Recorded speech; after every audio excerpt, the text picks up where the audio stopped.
안녕하십니까. 셰프팩토리의 강민구입니다. 2021년도 출제 경향에 맞춘 일식 조리기능사 필기 실전 모의고사 그 두 번째 시간을 시작하도록 하겠습니다. 일식 조리기능사 관련된 실전 모의고사는 이것으로서 이제 마무리되고요. 다음에는 과목별 특강 쪽으로 넘어가도록 하겠습니다. 첫 번째 문제를 한번 보시겠습니다. 칼슘과 인의 대사 이상을 초래하여 골연화증을 유발하는 유해 금속에 대해서 물어봤네요. 골연화증은 이타이병과 연결되어 있습니다. 이거는 카드뮴이 원인이 된다라고 볼 수 있고요. 철 부족은 빈혈과 가장 가깝게 관계된다. 또 수은은 중추신경 마비를 초래하는 미나마타병하고 관련된 거라고 보시면 되겠고요. 주석은 부족할 경우에 성장을 저해하는 그러한 요소로 작동할 수 있다고 보시겠습니다. 2번 문제로 넘어가겠습니다. 하수 오염 조사 방법과 관련이 없는 것을 물어봤어요. 트라이할로메탄, 이거는 염소로 인한 발암물질이거든요. 요거와 관련된 것은 하수가 아니고 상수입니다. 그러니까 수돗물과 관련된 거다라고 보시면 되겠습니다. COD는 화학적 산소 요구량으로 보시면 되겠고요. 이게 케미칼이란 뜻이죠. 옥시전 디맨드의 양이니까요. DO는 용존 산소량, 그러니까 물속에 녹아있는 산소의 양을 얘기하는 거예요. BOD는 생물학적, 이게 바이올로지니까요. 생물학적 산소 요구량으로 보실 수가 있겠습니다. 해서 답은 1번이 되겠습니다. 3번 문제로 넘어가겠습니다. 우리나라에서 간장에 사용할 수 있는 보존료를 물어봤네요. 간장에 사용할 수 있는 보존료는 안식향산이 가장 대표적인 거다라고 볼 수 있겠습니다. 프로피온산은 톡 쏘는 썩은 냄새가 나는 액체예요. 통상 그 땀을 많이 흘렸는데 목욕을 잘 안 하는 분들, 이런 분들한테서 그 쉰내 비슷하게 나는 그런 냄새하고 이게 섞여서 나는 냄새고요. 그 물 같은 형태로 존재를 합니다. 이초산소듐은 산도 조절제라고 말씀드릴 수 있겠고요. 소로빈산은 보존료로 쓰이고 있다라고 말씀드리겠습니다. 4번 문제로 넘어가겠습니다. 복사선의 파장이 가장 크며 열선이라고도 불린다라고 얘기했네요. 복사선이 뭐죠? 복사선은 전자파의 일종이에요. 열이 나는 물체로부터 직접 전달받은 파장을 복사선이다라고 얘기를 하죠. 이거는 적외선이 되겠습니다. 빨주노초파남보 해서 여기 이제 가시광선이잖아요. 가시광선의 빨간색 쪽 바깥쪽에 있는 눈에는 보이지 않는 전자파예요. 이거를 우리가 적외선이라고 얘기를 한다. 자외선은 거꾸로죠. 빨주노초파남보의 보라색 바깥쪽 눈에 안 보여요, 당연히. 이게 이제 자외선이고, 자외선은 살균 작용을 하는 쪽이고요. 가시광선은 이게 이제 사람이 물체를 인식하는 거죠. 이제 여기 이 그림에서 보면 이 영역이 가시광선 영역이고 역시 같은 전자파에 속한다라고 보시면 되겠고, 도르노선은 자외선 중에 근자외선이에요. 근자외선. 그러니까 이제 영역으로만 이런 영역 정도 되겠죠. 여기에 있는 걸 우리가 도르노선이라고 얘기를 하고, 이걸 건강선이라고 얘기를 합니다. 왜 그러냐면은 살균작용, 세균이라든지 이런 거에 대한 살균 작용을 하기 때문에 건강선이다. 이런 얘기를 한다라고 말씀드릴 수 있겠습니다. 5번 문제로 넘어가겠습니다. 황색 포도상 구균의 특징이 아닌 것. 이거는 균체가 열에 강하다. 아유, 틀린 말이에요. 균체는 약해요. 열에 약합니다. 그런데 포자를 형성하면 포자는 열에 강해요. 그래서 이 문제를 이제 이게 황색 포도상 구균하고 관련된 문제가 엄청나게 많이 나오거든요. 그 중에 가장 많이 헷갈리고 틀리는 부분이 바로 이 부분이에요. 그러니까 아무 소리 없이 황색 포도상 구균은 열에 강하다라고 하면 맞을 수 있어요. 이 다른 지문 중에서 그것보다 더 확실하게 황색 포도상 구균의 특징을 가르치는 것이 없을 경우에는 그 답이 맞는 답이 될 수 있거든요. 그런데 실제 균체는 열에 약해요. 균체는. 언제? 포자를 형성했을 때 강하다. 독소형 식중독을 유발한다. 맞는 말이에요. 독소형 식중독은 많지 않아요. 많지 않은데 그 중에 대표적인 게 황색 포도상 구균하고 클로스트리디움 보툴리넘이다. 라고 말씀드릴 수 있겠습니다. 화농성 질환의 원인균 맞습니다. 그러니까 고름이라든지 이런 것이 나오게 되는 그런 부분인데 제가 여러 차례 말씀을 드렸지만은 장갑 끼고 음식을 만들 수 있다는 생각을 하시면 안 된다. 엔테로톡신이라는 독성 물질을 생성시킨다. 다 맞는 말입니다. 6번으로 넘어가겠습니다. 식품위생법상 용어의 정의에 대한 설명 중 틀린 것을 물어보세요. 집단급식소라 함은 영리를 목적으로 하는 급식시설을 말한다. 여기서 영리를 목적으로 한다는 것 때문에 틀렸어요. 그러니까 일단 답이 1번이 되겠죠. 집단급식소를 규정하는 데 있어서 절대로 빼놓으면 안 되는 게 3가지가 있어요. 하나는 비영리다. 두 번째로는 특정 다수인을 대상으로 한다. 세 번째로는 계속적으로 음식을 공급한다. 라는 3가지 특징이 집단급식소에 있다. 식품이라 함은 의약으로 섭취하는 것을 제외한 모든 음식물을 말한다. 언뜻 볼 때는 여기에 모든이라는 말이 들어가면 통상 답이 틀리잖아요. 그러니까 이거를 덜커덕 답을 체크할 수 있어요. 맞는 말이에요. 의약품을 제외한 모든 음식물을 식품이라고 해요. 표시라 함은 식품, 식품 첨가물, 기구, 용기, 포장에 기재하는 문자, 숫자 또는 도형을 말한다. 예, 맞는 말이에요. 간혹 이렇게 지문이 나올 수 있어요. 여기 도형에다가 도형을 넣지 않고 동영상을 넣을 수 있어요. 멀티미디어 이런 걸 넣을 수 있어요. 틀리다. 예, 도형까지만 해당되는 거예요. 뭐 음성이라든지 음향 효과라든지 또는 멀티미디어 개념이 들어가면 표시에서는 벗어난 거다. 용기 포장이라 하면 식품을 넣거나 싸는 것으로서 식품을 주고받을 때 함께 건네는 물품을 말한다.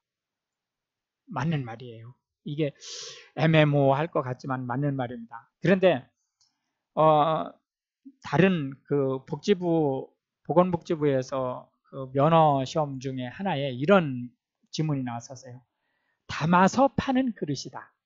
이렇게 그 지문이 나온 적이 있습니다. 틀린 말이라는 거죠. 식품을 담아서 파는 게 아니고 넣거나 싸는 것으로 식품을 주고받을 때 함께 건네는 물품이 용기나 포장의 용어 정의다 라고 말씀드릴 수 있겠습니다. 7번 문제로 가시겠습니다. 과일, 채소를 채취 후 선도 유지를 위해 표면에 막을 만들어 호흡 조절 및 수분 증발 방지의 목적으로 사용하는 것. 이거는 껍데기에 막을 만드니까 피막이에요. 이게 껍데기란 뜻이죠. 이게 막을 만든다 그런 의미로 해서 피막제가 답이 되겠습니다. 품질 계량제는 점탄성, 보수성, 결착성 등을 증진해서 식품의 품질을 좋게 하는 거고, 이 형제는 식품에다가 예를 들어서 두부라든지 뭐 특히 묵 같은 거 약간 좀 그 찰기가 있는 그런 것들을 만드는 뒤에 떼낼 때 용기에 붙어 있지 않게 하는 게 이 형제예요. 강화제. 이거는 이제 통상 영양소 손상을 복원하거나 품질을 유지하거나 할 때 쓰는 이제 주로 영양 강화제에서 쓰이는 거죠. 예, 그렇게 보시면 되겠습니다. 8번 문제 보시겠습니다. 모든 미생물을 제거하여 무균 상태로 조작하는 것은 뭐냐? 라고 하는 것을 답은 일단 멸균이에요. 답은 멸균인데 이 문제는 조금 애매모호한 문제예요. 이게 이제 상황에 따라서 살균도 여기에 해당되거든요. 살균도. 그래서 이제 이 부분에 대해서는 이제 확실하게 말씀을 드릴 거니까 체크를 잘 해주시기 바랍니다. 멸균은 이 말이 멸균에도 해당되고 살균에도 해당돼요. 이 말이. 그런데 멸균은 살균과 뭐가 다르냐? 포자까지 박살내는 게 멸균이에요. 포자까지. 아까 황색 포도상 구균 포자에서는 열에 강하다고 그랬잖아요. 그런데 멸균은 그 포자까지 박살내는 거예요. 살균은 포자를 없애지 못해요. 그러니까 겉으로 볼 때는 모든 미생물을 다 무균 상태로 해요. 살균이. 문제는 뭐냐? 포자 상태로 있는 건 죽이지 못해요. 그게 살균과 멸균의 차이거든요. 그렇기 때문에 이 문제가 애매모호한 문제예요. 이게 말썽을 일으킬 수 있는 문제이기 때문에 지금 강사가 얘기하는 것을 잘 알아들으시고 상황에 따라서 이게 살균이 답이 되는지 멸균이 답이 되는지를 분석하셔야 돼요.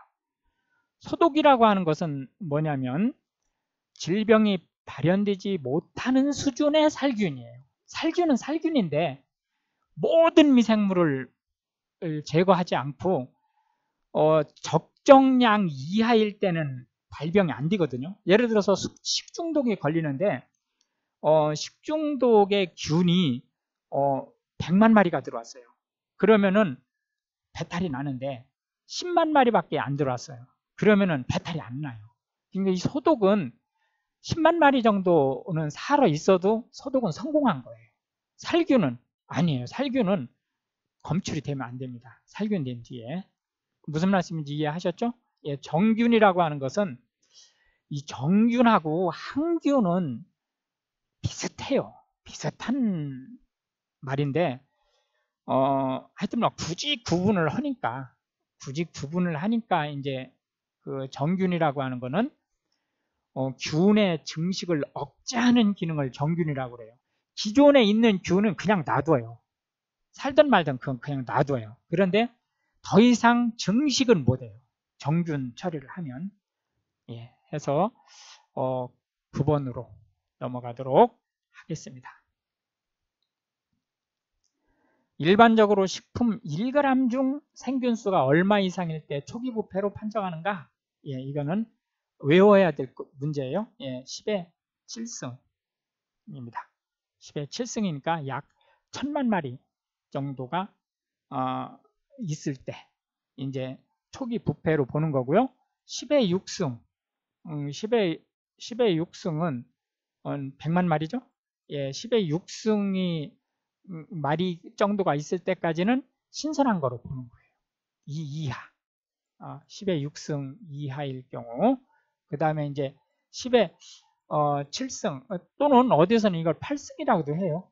그러니까 상황 봐가지고 대략 맞추면 돼요. 10의 6승 이하면은 일단 신선하다고 보면 되고 10의 7승보다 대략 그 언저리에서 커지면 초기 부패로 답을 찍으시면 되는 겁니다. 10번 문제로 가도록 하겠습니다. 내열성이 강한 아포를 형성하며 식품의 부패 식중독을 일으키는 현기성 균이 뭐냐라고 물어봤어요. 첫째, 아포가 뭐예요? 이 아포가 포자예요. 포자. 현기성은 뭐예요? 현기성은 산소가 있으면 죽는 균이에요. 산소가 없어야 사는. 내열성은 열이 웬만큼 뭐 100도 이 정도에서는 살 수 있는 거예요. 그러니까 한 7, 80도 넘어서면 일단은 뭐 내열성은 아니라도 내열성에 가까워지는 거예요. 100도가 넘으면 내열성이라고 보시면 된다. 이렇게 보시면 되겠고요. 요거는 클로스트리디움 보툴리넘이 여기에 해당된다. 통조림을 부패시키는 대표적인 균이에요. 통조림 속에서는 산소가 없잖아요. 그러니까 산소가 없기 때문에 잘 사는 거예요. 리스테리아는 저온균이죠. 이거는 임산부가 리스테리아에 관련된 식중독에 걸리면 아기가 정상분만이 안 될 수 있어요.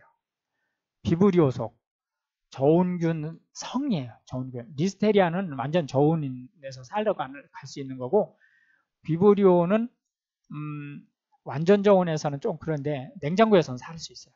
냉장고에서는. 이건 주로 어패류를 통해서 감염되는 거고, 살모넬라는 이거는 정상적인 세균이에요. 이건 이제 고기라든지 햄버거라든지 우리가 깜짝 놀라는 그 햄버거병, 그거 중에 그 요소 중에 하나예요. 살모넬라가. 이제 11번 문제로 가보시겠습니다.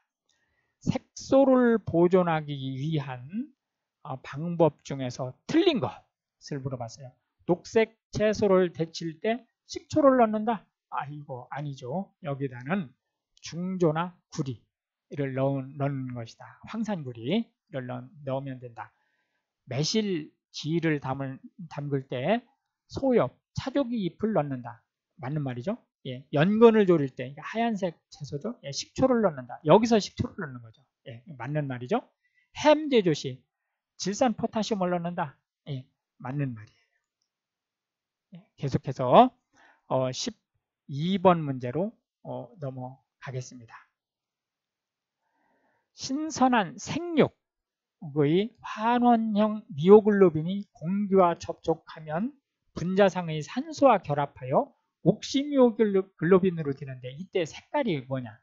이것도 문제를 그렇게 바람직하게 낸 게 아니에요. 왜 그러냐면 선명한 적색이나 선명한 분홍색이나 사실은 이게 그렇게 차이가 안 나요. 이게 말로는 차이가 나지만 눈으로 보면 이게 차이가 없는 거예요. 답은 일단 선명한 적색이에요. 답은 선명한 적색이지만 실제 우리가 고기에서 신선한 고기 그러면은 선홍색을 얘기하잖아요. 선홍색. 그게 이 선명한 분홍색을 선홍색이라고 하는 거거든요. 선홍 이렇게. 그러니까 사실 이런 문제는 내면 안 되는 거예요. 그러나 일단 답은 NCS에서 설명하는 답은 선명한 적색이에요. 통상적으로 이제 그 고기는 적자색에서 시작을 하거든요. 거기에서 이제 공기와 접촉을 하면 일단은 선명한 적색으로 바뀌고, 이것을 오래 놔두면 회갈색으로 바뀌어요. 예, 계속해서 13번으로 넘어가겠습니다. 유지를 가열할 때, 유지가 뭐죠? 예, 지질 중에서 상온에서 고체인 걸 유지라고 그러죠. 가열할 때 생기는 변화에 대한 설명으로 틀린 것을 물어봤어요. 유리지방산의 함량이 높아지므로 발연점이 낮아진다.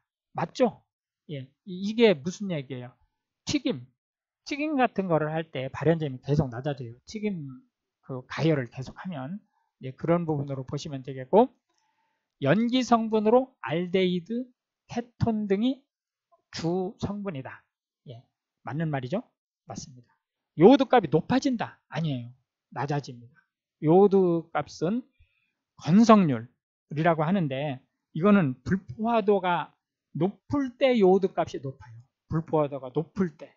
그런데 유리지방산이 된다든지 이럴 때에는, 특히 발연점이 낮다라고 하는 것은 이제 이 지질이 끈적끈적해지고 이제 이런 성질을 갖는 거거든요. 그러면은 요오드 값은 낮아진다 해서 답이 3번이 되겠습니다. 중합 반응에 의해 점도가 증가된다. 맞죠? 예, 가열하면 증가되는 거예요. 예, 계속해서 14번 문제로 가시겠습니다. 브로멜린이 함유되어 있어 고기를 연화시키는 데 이용되는 과일을 물어봤어요. 연화는 뭐죠? 연화는 뭐 굳이 안 물어봐도 되긴 되죠. 예, 부드럽게 하는 거죠. 그런데 이 시험을 보실 때 조리기능사 필기에서 가장 우리 수험생들이 어려워하는 게 용어 부분이에요. 그러니까 용어는 꼭 체크를 잘 하셔야 돼요. 어쨌든 브로멜린이 포함됐다? 그러면은 파인애플이에요. 그래서 답은 2번이 되겠습니다.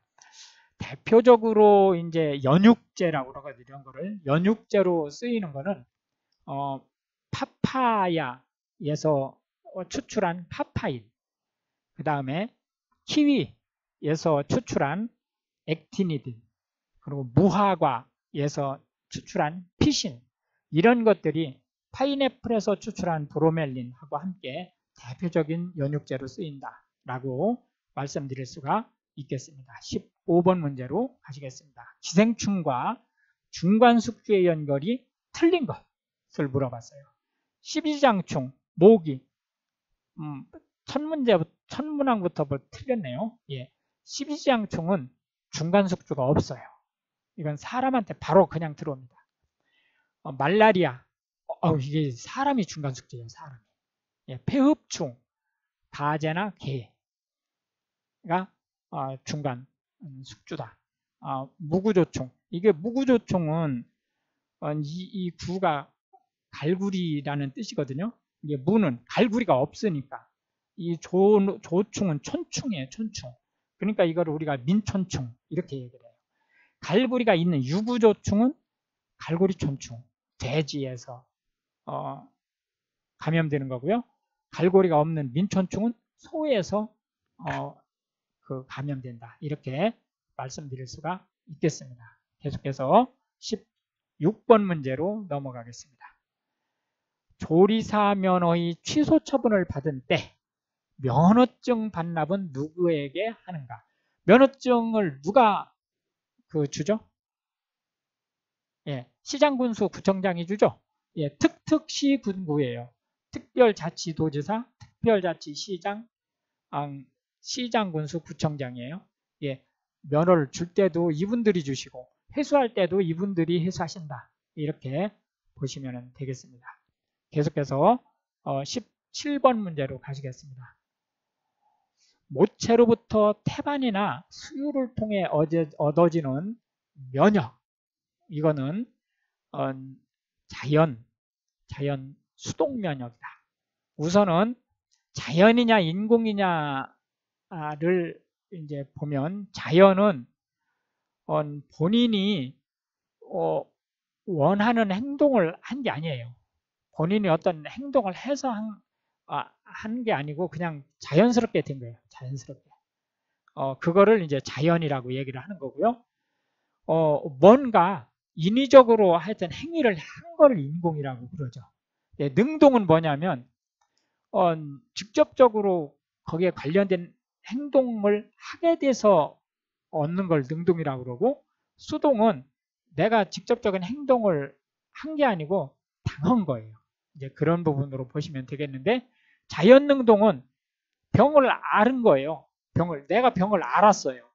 그런데 이 병을 내가 알므로써 자연적으로 그냥 면역이 생긴 거예요. 홍역이라든지 이런 것처럼. 이거를 자연 능동 면역이라고 하는 거고요. 자연 수동 면역은 유전된 거예요. 유전. 그 다음에 인공 능동 면역은 뭐냐면 내가 하긴 했어요. 나게 하긴 했는데 자발적으로 한 거예요. 그러니까 백신을 맞는 그런 거예요. 인공 수동은 내가 하긴 한 거예요. 하긴 했는데 이거는 이미 면역 체계, 예를 들어서 글로불린이라든지 이런 혈청 감마불린 같은 거, 글로불린이 아니고 감마불린이라든지 이런 것을 이미 면역 체계가 이루어진 것을 내가 백신 주사를 맞듯이 얻음으로써 면역이 생긴 거를 인공 수동 면역이라고 한다. 그러니까 자연 능동 면역은 이 문제가 자주 나기 때문에 꼭 체크를 하세요. 질병이 이환됐을 때 인공 능동 면역은 모태에서 백신을 모태가 아니고 예방 접종을 받았을 때, 자연 수동 면역은 모태로부터 유전됐을 때, 인공 수동은 혈청 감마불린을 맞았을 때, 이렇게 보시면 되겠습니다. 18번으로 넘어가겠습니다.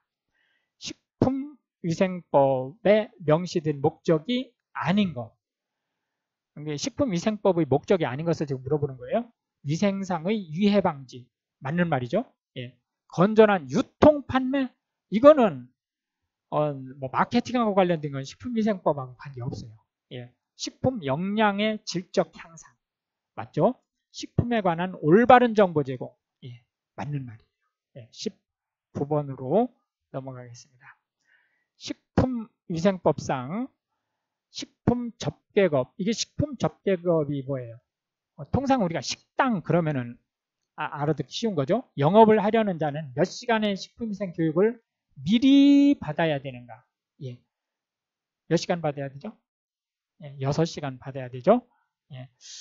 그런데 조리사나 영양사가 해당 연도에 정기교육을 받았을 때는 이 교육을 안 받아도 돼요.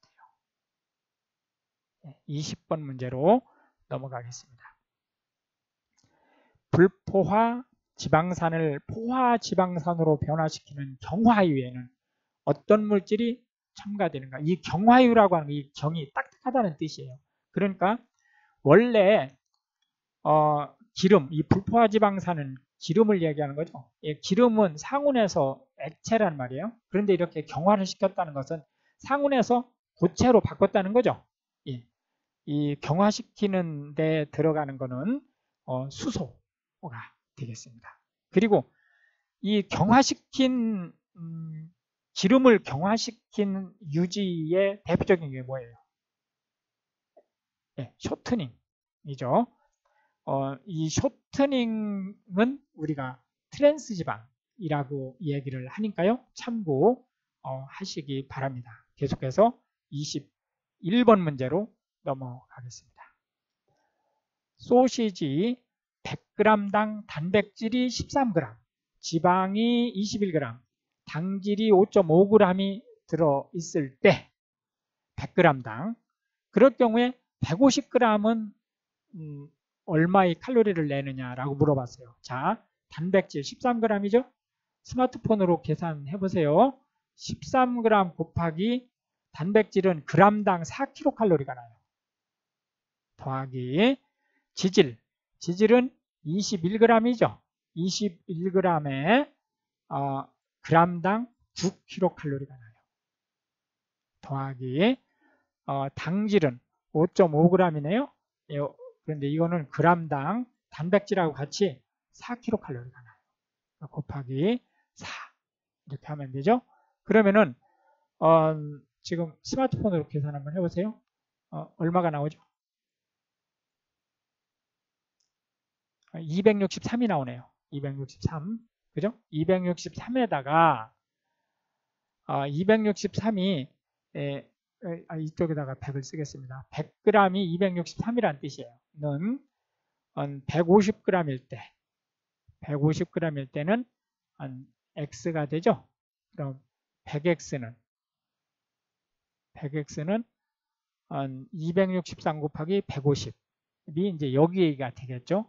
그래서 이거를 x는 여기서 계산해 보세요. 스마트폰으로 여기 계산된 거에 100을 나눠주면 되죠. 100이 2항해서 100을 나눠주면 되죠. 그러면 이제 답이 나올 텐데요. 이렇게 복잡하게 안 해도 263 곱하기 1.5배를 하면 돼요. 왜냐하면 100 그리고 요거는 150이니까 1.5배죠. 예, 263을 1.5배 하면 되죠. 예, 그럼 394.5가 된다 해서 답이 4번이 되겠습니다. 계속해서 22번 문제로 가보시겠습니다. 다음 당류 중 단맛이 가장 약한 것은 무엇인가? 예, 이거는 지금 현재 가장 다른 것은 천연식품 중에서 과당이에요. 과당. 그 다음에 설탕. 그 다음에 포도당. 그리고 메가당이 가장 덜 달다. 그래서 답이 3번이 되겠습니다. 그 비율도 잠깐 안내 드릴까요? 설탕을 무조건 기준으로 해요. 설탕을 100이라고 할 때, 포도당은 약 74, 포도당 약 74 정도 되고, 과당, 얘가 제일 달죠? 173이에요. 메가당은 한 33 정도 되고, 여기 안 나왔지만, 갈락토스는 32, 젖당은 16, 그 정도 된다라고 말씀드릴 수 있겠고요. 계속해서 23번으로 넘어가겠습니다.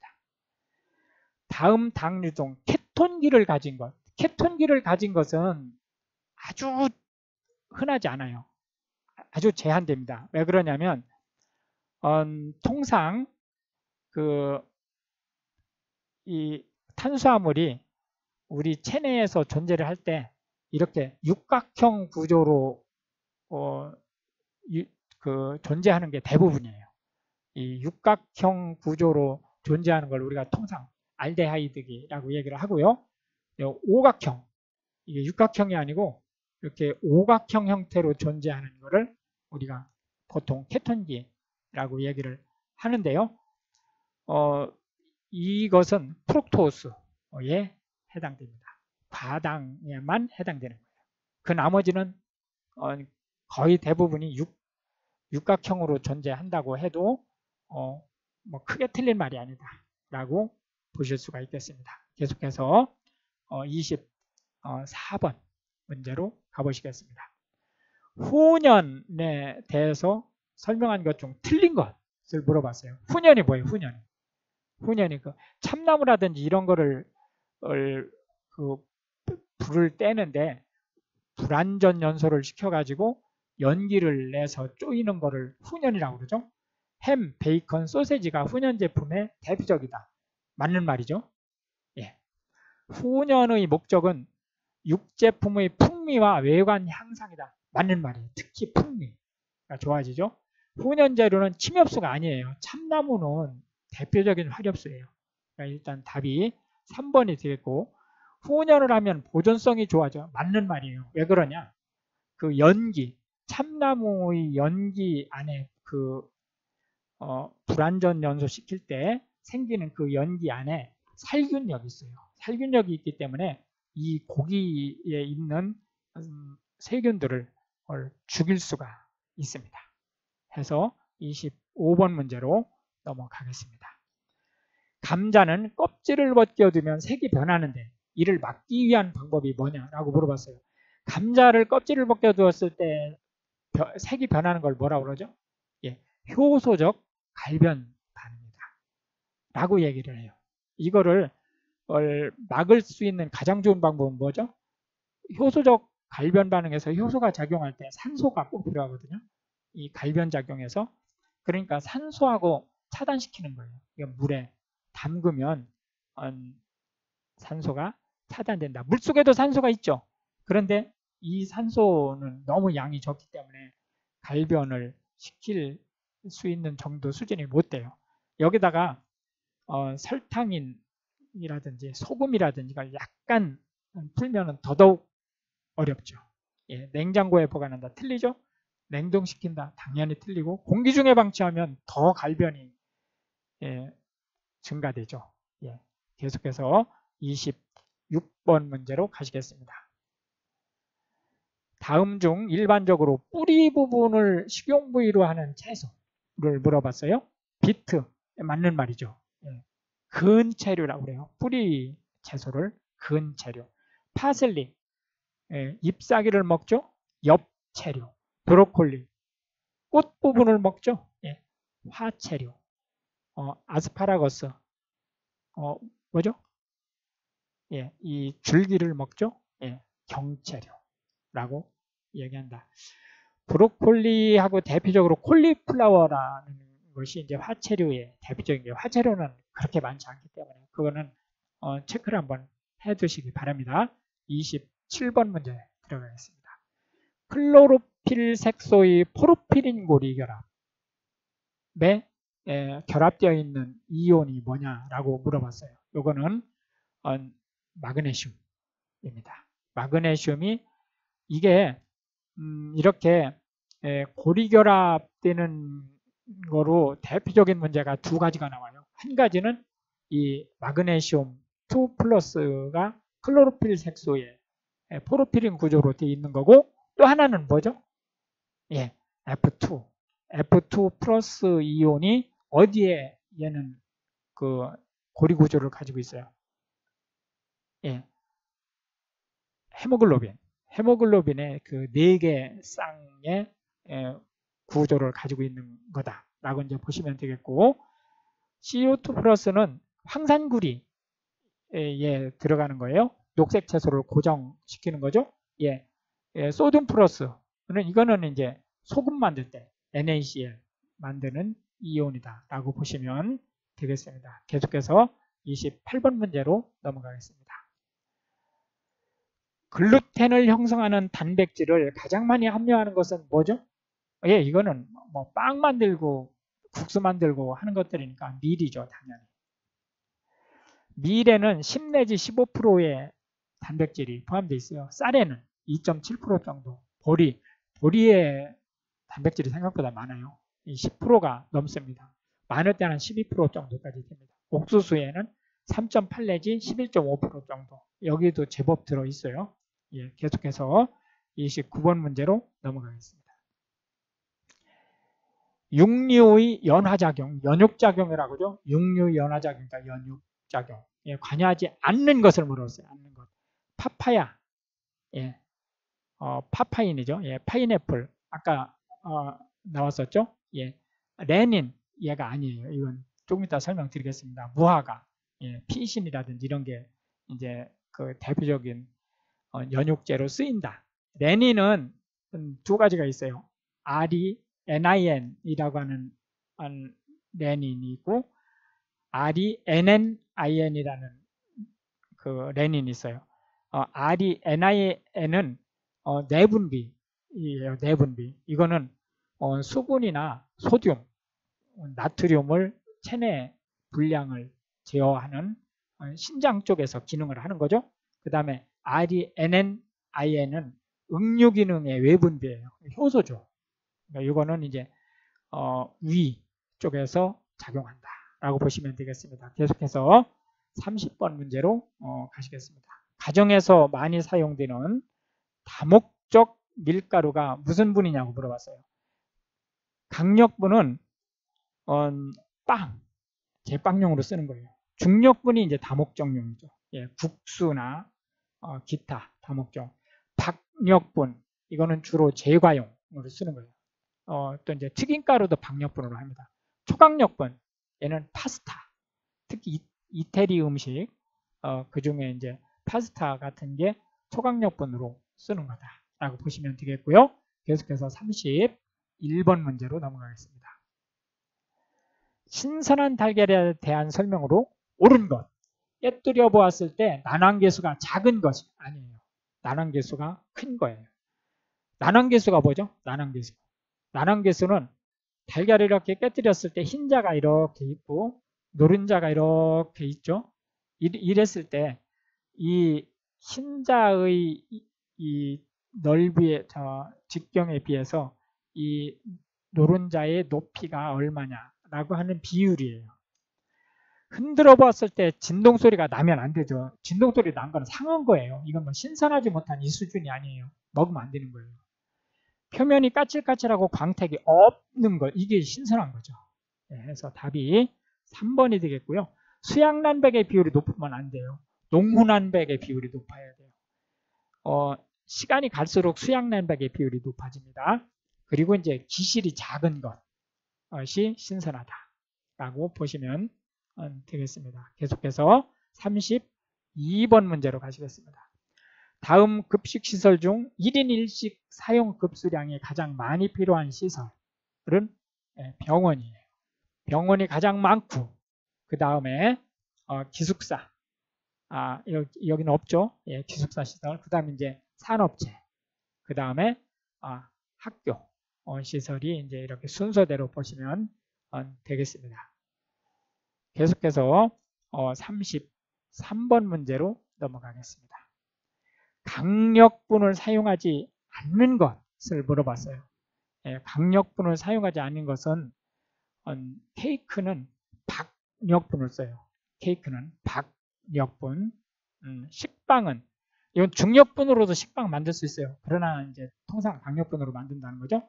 마카로니는 초강력분을 쓰는 거예요. 피자는 강력분을 쓴다. 해서 답은 1번이 되겠습니다. 34번 문제로 넘어가겠습니다. 쇠고기 부위 중 결체 조직, 지금은 이걸 소라고 써도 됩니다. 이 결체 조직도 결합 조직이라고 바꿔주세요. 이게 옛날 말이에요. 결체 조직이라는 말이. 결합 조직이 많아 구이에 가장 부적당한 것은 뭔가? 라고 물어봤네요. 답은 3번 사태예요. 움직임이 많은 부위예요. 움직임이 많은 부위. 예를 들어서 꼬리라든지 다리라든지 목이라든지 이런 데 관련된 것이 결합 조직이 많은 거다라고 보시면 되겠습니다. 계속해서 35번 문제로 넘어가겠습니다. 급식 인원이 1000명인 단체 급식소에서 1인당 60g의 고추조림을 조리려고 할 때 발주할 풋고추의 양, 이때 폐기율은 9%래요. 이것의 계산 방법은 일단 필요로 한 양, 단위량 곱하기 인원, 필요한 인원수 1000명을 하고 그 다음에 거기에다가 가식률로 나누는 거예요. 가식률은 이게 퍼센트일 때는 100 마이너스 이 폐기율 9, 100 마이너스 9 해서 이게 91 이렇게 하는 거예요. 이렇게 비율로 했을 때는 여기다 곱하기 100을 해줘야 돼요. 비율로 했을 때는. 그러나 이렇게 비율로 하지 않고 할로 했을 때는 얘가 0.09니까 여기 0.91을 나눠줄 수 있어요. 이렇게 해도 돼요. 같은 값이에요. 그러면은 스마트폰으로 계산 한번 해보세요. 65.934가 나오네요. 65.934니까 답이 3번이 되겠습니다.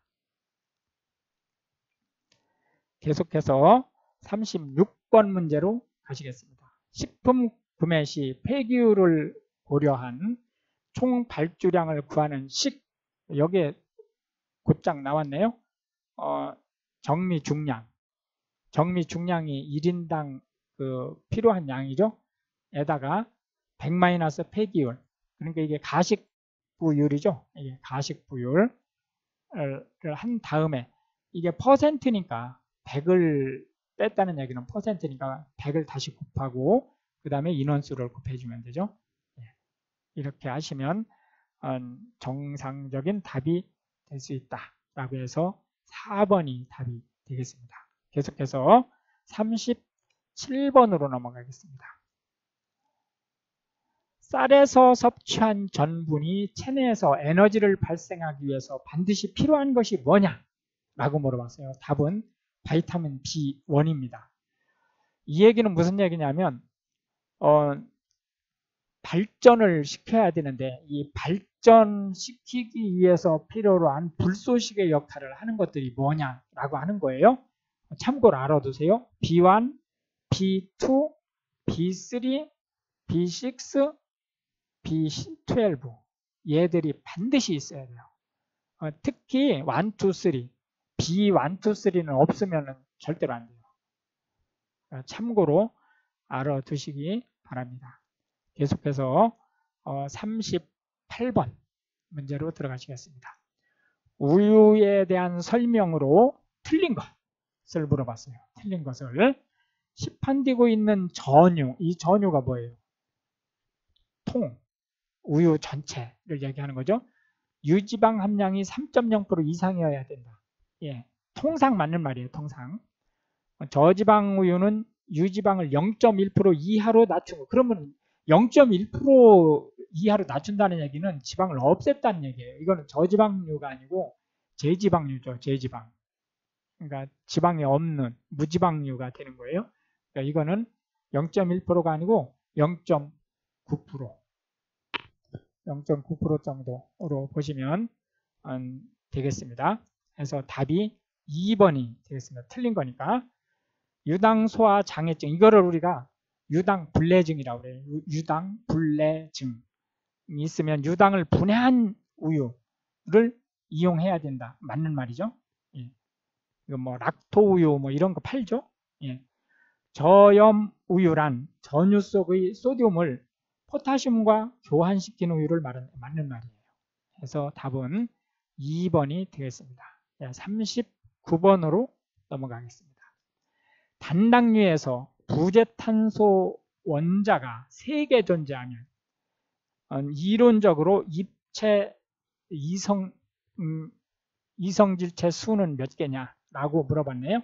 예, 이거는 부재탄소 수가 3개일 때의 이론적인 입체 이성질체 수는 무조건 2를 일단 해요. 2를 해놓고 거기에 2, 3을 지수로 보내면 됩니다.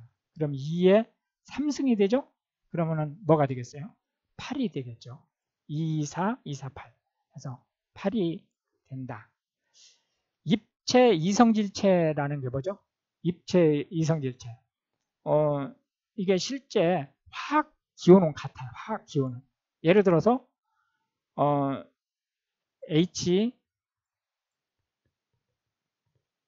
CHO 이게 지금 이 단당류 부재탄소 관련된 식이잖아요. 여기에 만약 이게 6개, 이게 12개, 이렇게 6개가 있으면 그럼 이게 포도당이거든요. 그런데 이게 실제로는 이제 구성이 만약 여기가 이제 C가 이렇게 있고 여기가 이제 OH가 이렇게 있는 어떤 구조가 막 이렇게 있었다고 쳐요. 그런데 이게 여기에 딴 건 다 똑같고 여기에 OH가 있고 여기에 C가 있는 거 이렇게 구성이 바뀌었다고 쳐요. 그럼 이걸 우리가 이성질체라고 얘기를 하는 거예요. 이성질체. 그러면은 요거 하나 바뀐 것 때문에 이 성질이 달라져요. 이 분자의 성질이. 계속해서 40번 문제로 가보시겠습니다. 젤라틴에 대한 설명으로 옳은 것을 물어봤어요. 옳은 것. 자, 젤라틴은 우리가 젤리를 만드는 그 소재로 가장 많이 나오는 게 젤라틴하고 한천이에요. 한천은 식물성, 젤라틴은 동물성이에요.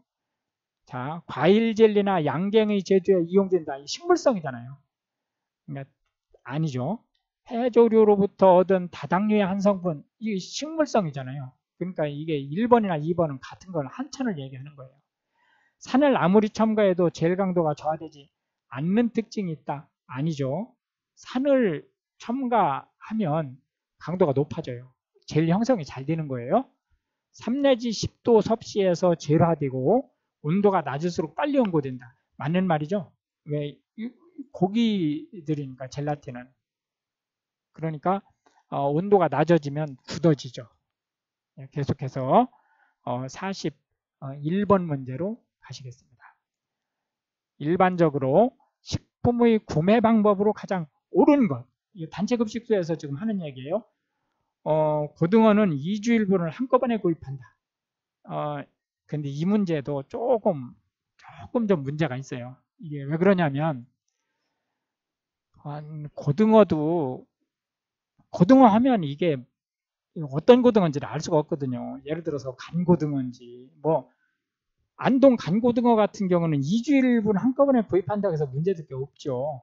그러니까 실제 여기서는 그냥 그렇게 얘기를 하지는 않았지만 시장에서 그 포장되지 않은 상태로 구한다라고 가정을 하고 지금 문제를 보셔야 돼요. 그러니까 이건 조금 문제가 있다고 일단은 보고 가죠. 느타리버섯도 3일에 한 번씩 구입하는 건 조금 문제가 있다. 왜냐하면 채소 관련된 거는 조금 신선도가 있어야 되니까. 쌀은 1개월분은 이거 충분하죠. 그렇기 때문에 이제 일단 답은 이제 맞는 거로 보고 소고기는 1개월, 소고기도 조금 그렇죠. 그러나 사실상은 이건 지금 지문 4개가 다 말썽 있을 수 있는 지문이기 때문에 그거는 참고하시고 그걸 전제로 해서 그나마 가장 옳은 것을 물어본다고 하면 3번을 답으로 가는 거로 하시면 되겠습니다. 42번 문제를 보시겠습니다. 표준 조리 레시피를 만들 때 포함되어야 할 사항이 아닌 것을 물어봤어요. 아닌 것. 예, 메뉴명 당연히 있어야죠. 조리 시간 있어야죠. 일일 단가. 단가는 레시피하고는 관계없죠. 예, 조리 방법 당연히 있어야죠. 표준 레시피는 이제 통상적으로 이렇게 하고 요게 이제 레시피 이름.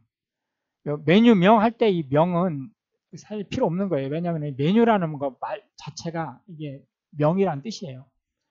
그러니까 여기에 메뉴를 놓고 그 다음에 이제 여기 이제 재료 이렇게 필요 재료들을 쭉 넣죠. 그 다음에 이제 주의사항 쭉 이렇게 하고 그 다음에 이제 조리 방법 이제 1 뭘 한다 2 뭐 한다 순서대로 쭉 놓죠. 그 다음에 이제 필요할 경우 여기 이제 사진을 이렇게 이제 게시하죠. 이런 식으로 해서 이제 통상 표준 레시피가 만들어지기 때문에 단가는 필요 없는 거예요. 계속해서 43번으로 넘어가겠습니다. 고기의 질긴 결합 조직 부위를 물과 함께 장시간 끓였을 때 연해진다. 왜 그러냐라고 하는 걸 물어봤어요. 이거는 다른 말은 다 혼동시키기 위한 말이고요. 답은 4번이에요. 콜라겐이 젤라틴으로 변화되어 용출된다. 이게 답이고요. 엘라스틴은 변하지 않아요. 이거는 이제 녹지 않는 게 원칙이에요. 웬만해선 녹지 않습니다. 엘라스틴은 콜라겐만 녹는 거예요. 근데 이 콜라겐이 녹아서 젤이 되는 거예요. 젤이. 이게 끈적끈적한 젤이 되기 때문에 그래서 이제 먹기가 편해지는 거죠. 얘가 이제 결합 조직인데도 불구하고 그렇죠? 예. 해서 44번 문제를 보시겠습니다. 다음 중 일반적으로 폐기율이 가장 높은 식품이 뭐냐? 라고 하는 것도 오늘 문제가 좀 다 그러네요. 실제 이제 이 폐기율도 이 상태에 따라서 이게 조금 얘기가 달라질 수 있어요. 예를 들자면 생선도 뭐 어떤 상태의 생선이냐. 예를 들자면 토막을 낸 생선이냐, 통으로 된 생선이냐 이런 거에 따라서 폐기율이 다 달라질 수 있어요. 그런데 그냥 정상적인 거로 우리가 통째로 생선을 샀다 이런 식으로 보고 하시기 바랍니다. 그러니까 폐기율이 가장 높은 것은 생선이죠. 곡류는 폐기율이 0이에요. 공식 폐기율이. 달걀은 폐기율이 얼마죠? 13%. 살코기는 한 1% 정도 돼요. 1% 정도. 왜냐하면 거기에 이제 지방이 포함되어 있을 수 있기 때문에.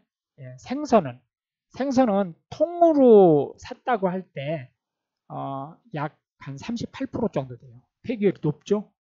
예, 왜 그러냐면은 뭐 비늘이라든지 뭐 아가미, 내장 이런 걸 다 제거해야 되기 때문에 폐기율이 높아요. 생선은. 계속해서 45번으로 가보시겠습니다. 탈수가 일어나지 않으면서 간이 맞도록 생선을 구우려면 일반적으로 생선 중량 대비 소금의 양은 이거는 바닷물 소금기보다 조금 낮게 하시면 돼요. 바닷물 소금기가 통상 한 3.5% 정도 되거든요. 그러니까 2, 3% 정도 하시면 된다. 한 2% 정도가 가장 적당하다고 보시면 되겠습니다. 계속해서 46번으로 가시겠습니다. 냄새 제거를 위한 향신료가 아닌 것은 물어봤어요. 브라질 너트, 벌써 답이 나왔네요. 월계수잎, 마늘, 세이지. 이 세이지는 뭐죠? 예, 이게 일종의 박하라든지 이런 것처럼 그 화초 중에 하나죠. 예, 그렇지만 이제 그 잎사귀를 향신료로 쓸 수 있는 거다라고 보시면 되겠고요. 브라질 너트는 견과류죠. 예, 47번 문제로 넘어가겠습니다. 국밥을 반죽할 때 필요 이상으로 기름과 설탕을, 특히 기름을 많이 넣으면 어떤 현상이 일어나죠? 예, 이럴 때는 풀어져요. 튀길 때 모양이 풀어진다. 그래서 3번이 답이 되겠습니다. 다른 부분은 뭐 특별히 세밀하게 설명 안 드려도 될 것 같으니까요. 48번으로 바로 그냥 넘어가겠습니다. 다음 중 열량을 내지 않는 영양소. 열량을 내지 않는 영양소는 뭐 있죠? 자, 일단 6대 영양소가 뭐예요? 탄수화물, 그 다음에 지질, 그 다음에 단백질, 그 다음에 바이타민, 그 다음에 무기질, 미네랄이라고 쓸게요. 예, 미네랄. 그 다음에 뭐죠? 예, 물, 수분. 이렇게. 이게 6대 영양소죠.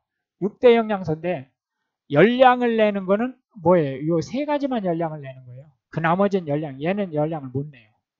그러면은 탄수화물, 지질, 단백질이 아닌 걸 지금 찾는 거죠. 단백질 당연히 들어와 있네요. 당질, 이거는 탄수화물이죠. 이건 다 열량식품이죠. 당질, 지질 다 열량식품이죠. 바이타민, 무기질 얘는 열량이 안 되죠. 예, 지질은 열량식품이죠. 바이타민은 열량이 아니지만. 그래서 답이 3번이 되겠습니다. 49번. 식미에 긴장감을 주고 식욕을 증진시키며 살균 작용을 돕는 매운맛 성분의 연결이 틀린 것. 이 식미는 맛이란 뜻이죠. 예. 마늘, 알리신 맞죠? 생강, 진저올 맞죠? 산초, 산초는 산쇼올이에요. 산쇼올. 예, 틀렸어요. 산쇼올.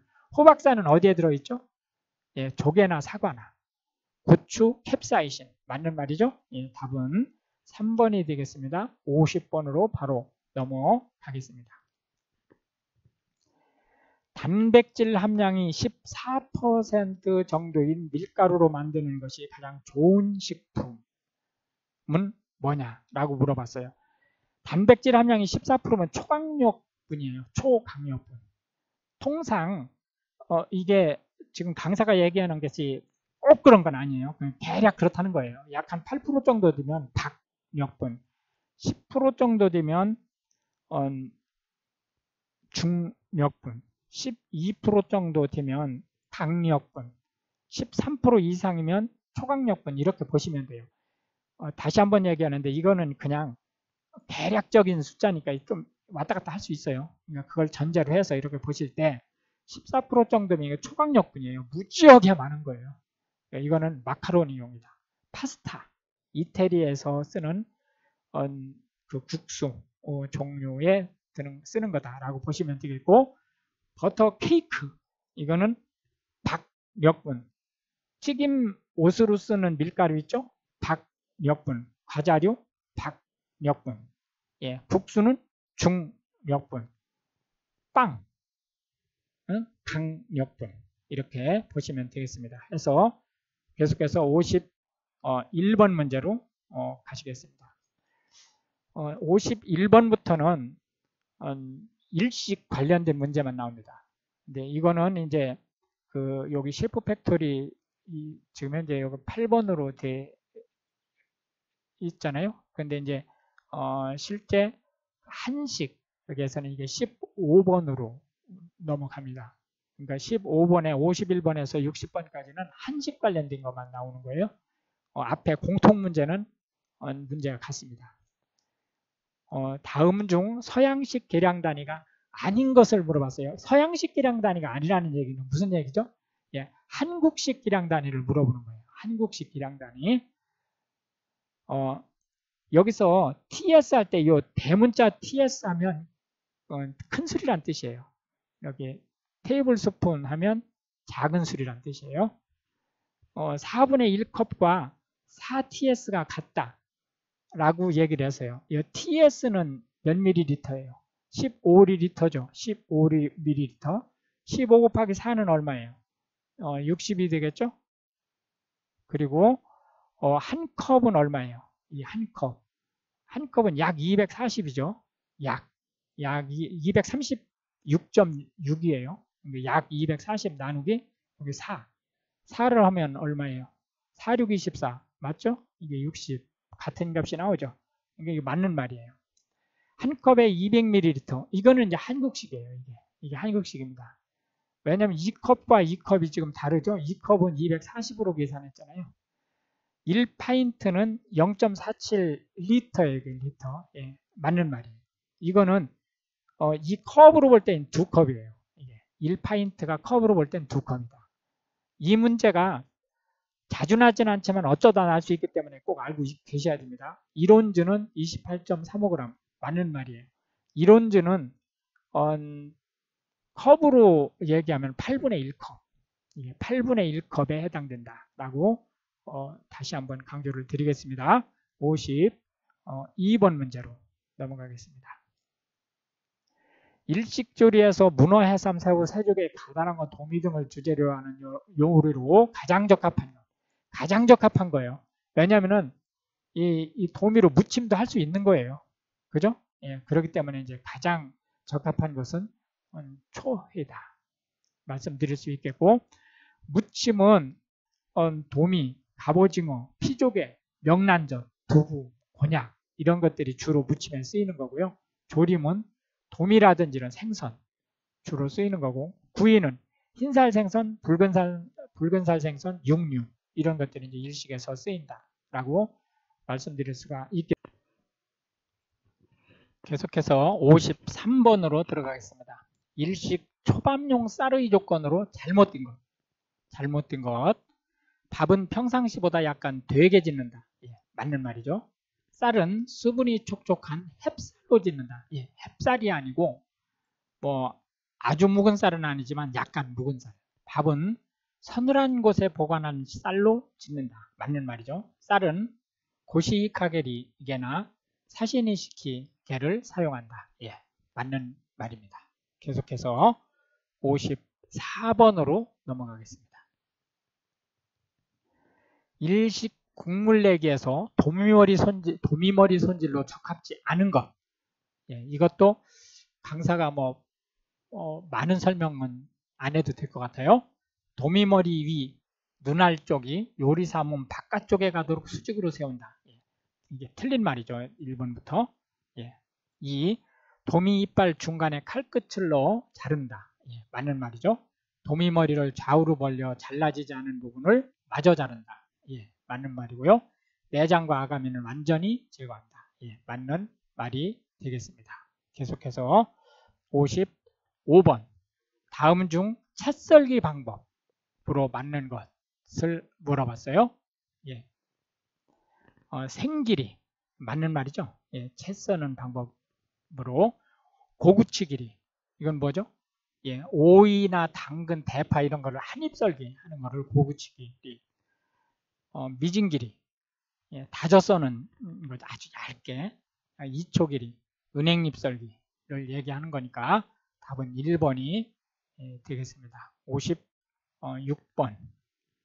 칼의 앞면을 가는 방법으로 적합지 않은 것을 물어봤네요. 앞면을 지금 간다고 그랬어요. 가는 면을 숫돌에 부착하고 오른손으로 칼의 손잡이를 잡는다. 맞는 말이죠. 오른손 집게 손가락을 칼날을 잡는 게 아니죠. 오른손 네 손가락은 모두 그 손잡이를 잡는 거죠. 예, 그러니까 일단 답은 2번이 되겠고요. 오른손 엄지는 칼이 뒷면에 대는 게 맞죠? 예, 칼의 앞면 경사를 숫돌에 밀착시킨다. 여기서 이제 날이 있는 쪽으로 밀릴 때는 힘을 안 주죠. 그리고 날 반대쪽으로 밀 때는 이제 힘을 주는 것이 숫돌 사용하는 방법으로 보시면 되겠고요. 예를 들어서 이제 지금 같은 경우에는 오른손으로 지금 칼 손잡이를 잡았죠. 그러면 이제 왼손은 칼 뒷면 쪽에 이제 올려놓겠죠. 그렇게 하고 이제 내려갈 때는 힘을 빼고 올라올 때는 이제 힘을 주는 구조가 된다라고 하는 걸 아실 수가 있겠습니다. 계속해서 57번 문제로 가시겠습니다. 도미머리 손질 방법으로 적당한 것을 물어봤어요. 적당한 것. 이것도 역시 마찬가지로 많은 그 설명이 필요한 부분이 아닌 것 같아요. 일단 3번 답이 되겠습니다. 머리를 절단하고 지느러미 절단하고 가마살을 절단하고 소금을 뿌리고 데치고 불순물을 제거하고. 가마살이 뭐죠? 가마살. 예, 통상 이제 도미 가마살이라고 얘기하죠. 아가미 아래쪽을 둘러싼 꼭 이제 디귿자 모양이라고 해야 되나요?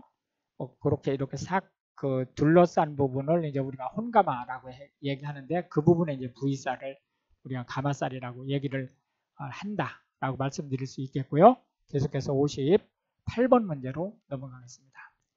중력분의 설명으로 옳지 않은 것을 물어봤어요. 미국산 웨스턴 화이트 소맥이 대표적이다. 예, 맞는 말이죠. 단백질 함량은 8% 내지 10% 정도이다. 예, 맞는 말이에요.